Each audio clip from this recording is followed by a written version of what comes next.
আসসালামু আলাইকুম। আজকে আলোচনা করব কিভাবে একটি ট্রাফিক হেল্পার পদে আবেদন করবেন। এটা কিন্তু অস্থায়ী এবং দৈনিক আপনার কাজে টাকা দিয়ে দেবে। তো এমন একটা পোস্টের জন্য খুবই একটি একটা পপুলার পোস্ট, যেটা আপনি খুব সহজেই নিয়ে নিতে পারেন চাকরিটা। এটা কিন্তু আপনাকে কম্পিউটারে করতে হবে, মাইক্রোসফট অফিস থাকতে হবে এবং বিজয় 52 থাকতে হবে, তাহলে আপনি করতে পারুন। তো বিজয় 52 কীভাবে ইনস্টল করবেন, মাইক্রোসফট অফিস কীভাবে ইনস্টল করবেন বা এমএস ওয়ার্ড কীভাবে পরিচালনা করবেন, সেই ভিডিও আমি ডিসক্রিপশন বক্সে দিয়ে দেবো, সেখান থেকে আপনার কালেকশন করে দেখে নিতে পারেন। তো চ্যানেলটি যদি নতুন হয়ে থাকেন বাংলা ফাইলে সাবস্ক্রাইব করে আমাদেরকে সহযোগিতা করুন, আমাকে সাপোর্ট দিন। তো আমরা চলে যাচ্ছি মূল ভিডিওতে। তো আপনি দেখতে পাচ্ছেন একটা আবেদন ফর্ম, তো এটাই কিন্তু আপনাকে করতে হবে। এই ফর্মেটটা আমি শেয়ার করব। তো এর আগে এই খুব জরুরি বিষয়গুলো আপনি একটু দেখে নিন।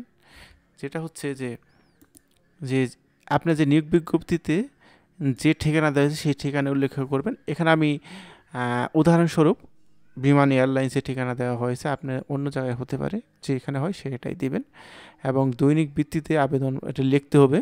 ঠিক আছে, এরপর যে বিষয়টা এখানে আছে যে আপনি এখানে পদের নাম লেখেন এবং নিচে একটা বায়োডাটার মতো ছোটো একটা ফরম্যাট করে আপনি কিন্তু এখানে আপনার নাম, ঠিকানা, পিতার নাম, মাতার নাম, বর্তমান ঠিকানা, জাতীয়বাদ, মুক্তিযোদ্ধা কোঠা, যদি মুক্তিযোদ্ধা কোটা থাকে তাহলে মুক্তিযোদ্ধা কোটা এখানে জমা দিতে হবে।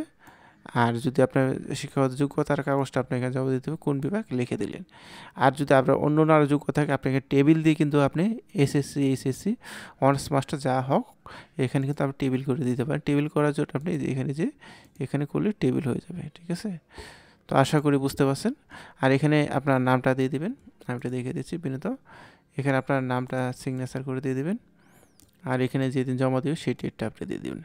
আশা করি ভিডিওর মাধ্যমে আপনি বুঝতে পারছেন। এরপরেও যদি আপনার কোনো রকম সমস্যা আমাদের জানাতে পারেন। আর এই ফাইলটা আপনি কোথা থেকে ডাউনলোড করবেন, এই ফরম্যাটটা এটাও দেখাই দিচ্ছি যে ওয়ার্ড ফাইলটা কোথায় পাবেন এবং কীভাবে ডাউনলোড করবেন, আসুন দেখে নিই। তো যে ভিডিওটা আপনারা দেখতে পাচ্ছেন সেই ভিডিওর আপনার নিচেই কমেন্ট বক্সে পিন কমেন্ট করে আমি একটা রেখে দিচ্ছি একটা কমেন্ট। এই কমেন্টটা লক্ষ্য করলে আপনারা দেখবো একটা লিঙ্ক আছে, সেই লিঙ্কে গিয়ে কিন্তু আপনি ডাউনলোড করতে পারেন। তো ভিডিওটি কেমন লাগলো অবশ্যই জানাবেন, আর অবশ্যই ভালো লাগলে লাইক দিয়ে রাখবেন, কমেন্টস আপনার মতামত জানাবেন।